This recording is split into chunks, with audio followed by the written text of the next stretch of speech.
Добро пожаловать в мой канал. Novès Laporte main dans la main. C'était cet été à la Bastide de Seyroux, photo midi olympique. Patrick Dereviani. Le sort de Guy Novès serait scellé.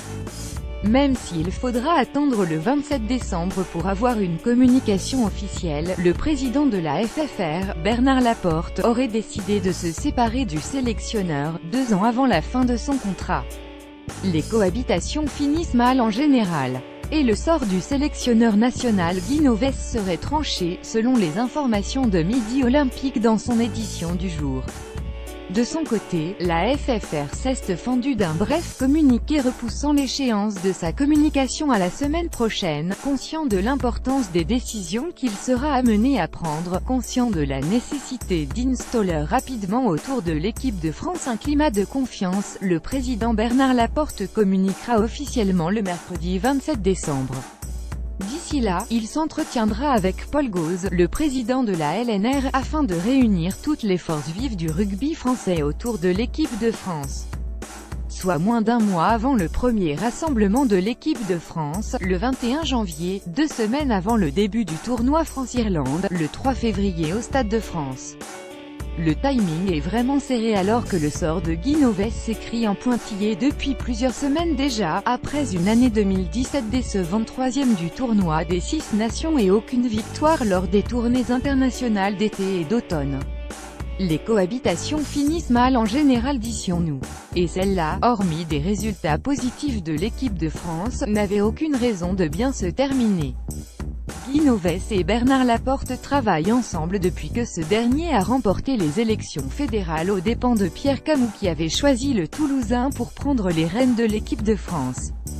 Mais auparavant, combien de fois avait-on entendu la phrase suivante: si Laporte gagne les élections, il vire Novès. Le Gaillacois est devenu président de la fédération et a choisi de maintenir le sélectionneur à son poste. Mais, au cours de sa fonction, Guy Novès s'est souvent senti seul. On songe notamment à ce voyage à Tokyo pour le tirage au sort de la prochaine Coupe du Monde. Alors il s'est réfugié dans le travail, comme il l'a toujours fait. Mais les résultats n'ont pas suivi. Si les deux hommes ont appris à se connaître et leur relation fut, du coup, moins tendue qu'on ne l'imaginait au début, la donne était souvent faussée derrière le rideau. On pense notamment à Serge Simon, bras droit de Bernard Laporte mais surtout bras armé au cas où il faille donner un coup de fusil. Serge Simon, le bras armé après la tournée de novembre. Serge Simon, vice-président de la FFR, a ainsi été mandaté pour réaliser un audit auprès des présidents et entraîneurs de clubs. Certains auraient reproché à Guy Novès de ne pas être assez proche d'eux et de ne pas suffisamment venir les voir dans les clubs. Serge Simon a rendu son rapport à Bernard Laporte. Un rapport certainement à charge, poussant le président de la fédération à prendre une décision qu'aucun de ses prédécesseurs n'avait prise jusque-là.